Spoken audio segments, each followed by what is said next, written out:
করেছেন তত সময় মানুষের জন্য লড়াই করবো ইনশাআল্লাহ। বন্ধ হবে না।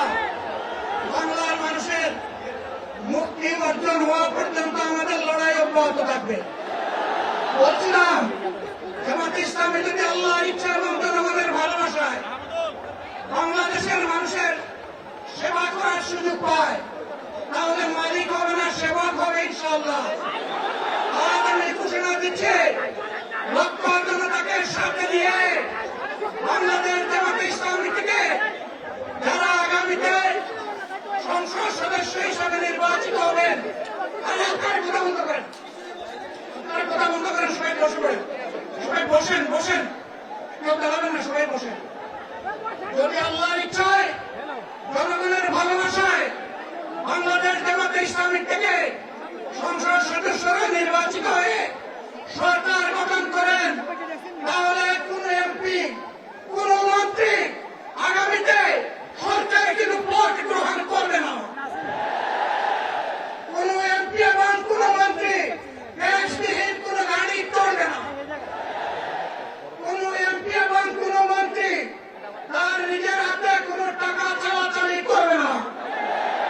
কোন এমপি এবং কোন মন্ত্রী যদি তার নির্দিষ্ট কোন কাজের জন্য বরাদ্দ পেয়ে থাকেন কাজ শেষ হওয়ার সাথে সাথে বাংলাদেশের 11 কোটি মানুষের কাছে তার প্রতিবেদন তুলে ধরতে বাধ্য হবে। সম্মানিত বন্ধুগণ, দাদা আমরা নিব না, দুর্নীতি আমরা করব না, দাদা আমরা নিতে দেব না, দুর্নীতি আমরা সহ্য করব না। এই বাংলাদেশটাই আমরা দেখতে চাই। যুবকদেরকে আমরা স্পষ্ট ভাষায় বলতে চাই, বন্ধুগণ তোমাদের সাথে আমরা আছি। আমি আজকে জামাতের আমির হিসাবে এখানে কথা বলতে আসিনি। আমি এসেছি বাংলাদেশের 18 কোটি মানুষের একজন হয়ে কথা বলতে। আমি শিশুদের বন্ধু, আমি যুবকদের ভাই, আমি বয়স্কদের সহযোদ্ধা, আমার বোনদের আমি ভাই। সুতরাং তাদের মুক্তির জন্যই আমি দায়িত্ব নিয়ে আজকে এখানে দাঁড়িয়েছিলাম।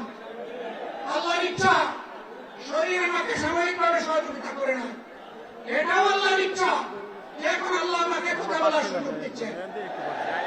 আমি বলতে চাই বাংলাদেশের নির্দিষ্ট কোন শ্রেণীর মুক্তির জন্য আমাদের এই লড়াই নয়। রাস্তার একজন পরিচ্ছন্নতা কর্মী, চা বাগানের একজন শ্রমিক, রক্ত পানি করা ঘাম জড়ানো আমার একজন রিক্সা চালক ভাই মাঠে ময়দানে বাংলাদেশের মানুষের মুখে যারা এক মুঠো ভাত তুলে দিতে চায় আমার সেই কৃষক বন্ধুটি, আমি তাদের হয়ে আজকে এখানে কথা বলতে এসেছি। আমি কোন অভিযোগ শ্রেণীর হয়ে এখানে কথা বলতে আসিনি। আল্লাহ তাআলার শেষ মেহেরবানি, আজীবন সকল রক্ত চক্ষুকে উপেক্ষা করেছে, জুলুমের পরোয়া করি না। আমার আফসোস 24 সালে জাতিকে মুক্তি দিতে গিয়ে যারা জীবন দিয়ে শহীদ হলো আমি তাদের একজন হতে পারলাম না। আপনাদের কাছে দোয়া চাই, ইনসাফের ভিত্তিতে একটি দেশ গড়ে তোলার জন্য আগামীতে যে লড়াই হবে আমার আল্লাহ যেন সেই লড়াইয়ে আমাকে একজন শহীদ হিসাবে কবুল করে। সম্মানিত বন্ধুগণ,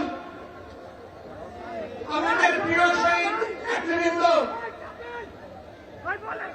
2006 সালের 28 অক্টোবর থেকে শুরু করে পল্টন গণহত্যা, সরেন সরেন এই সরেন সরেন সরেন লোক সরেন, 24-এর গণহত্যা, এই গণহত্যা যারা করেছে তাদের সকলের বিচার বাংলাদেশের মাটিতে নিশ্চিত করতে হবে।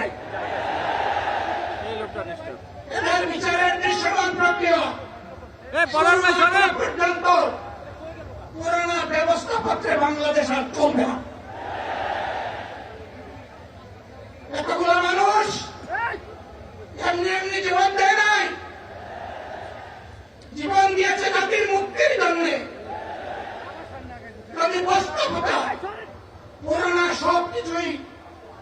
টিকে থাকবে, তাহলে কেন তারা জীবন দিয়েছিল?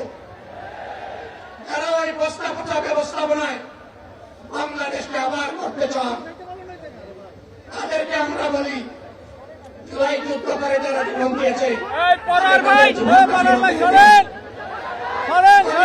তাকে বিরত রেখে পারবেন না, যেহেতু পারবেন না, কাজেই নতুন বাংলাদেশ গড়ে তোলা হবে ইনশাআল্লাহ। শিশু, কিশোর, যুবক, মা, বোন, শ্রমিক, ছাত্র, জনতা, ব্যবসায়ী, সবাইকে যেই দেশ, যেই সংবিধান, যেই রাষ্ট্র নিরাপত্তা দিতে পারবে, সেই নতুন বাংলাদেশ আমরা গড়ে তুলতে চাই। ভাইয়েরা, আমাকে সবাই চাপ দিচ্ছে, কেউ বলে ভাই শেষ করেন, কেউ বলে চাচা শেষ করেন। আমি তাদেরকে নিশ্চয়তা দিয়ে বলছি, আমার মুখ আমার আল্লাহ নির্ধারিত সময় থেকে 1 সেকেন্ড আগে হবে না,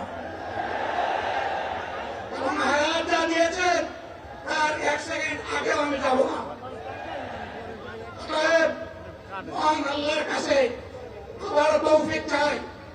আপনাদের কাছে যে কষ্ট হয়েছে, আপনারা, আমি তো এখানে শান্তিতে বসাছিলাম, কি কষ্ট হচ্ছে আমার ভাইদের, ভাইরা, এই কষ্ট আল্লাহর জন্য। এই কষ্ট কার জন্য? ইনশাআল্লাহ আল্লাহ তাআলা আপনাদেরকে তার উপযুক্ত জাযা দুনিয়ায় দিবেন, আখিরাতে দিবেন। আপনাদের এই ত্যাগের বিনিময়ে নতুন বাংলাদেশ আমরা পেয়ে যাব। আসুন সেই নতুন বাংলাদেশের জন্য একবার স্লোগান দিয়ে শেষ করি। নারায়ে তাকবীর। আসসালামু আলাইকুম ওয়া রাহমাতুল্লাহ। দেশবাসী সবাই আপনারা মহান আল্লাহর কাছে শুকরিয়া আদায় করুন। আলহামদুলিল্লাহ, আমাদের প্রিয় বীরজওয়ান মহান আল্লাহর রহমতে তিনি সুস্থ হয়ে আমাদের মাঝে তার সমাপনী বক্তব্য রেখেছেন। আলহামদুলিল্লাহ, হয়তো প্রচন্ড গরমে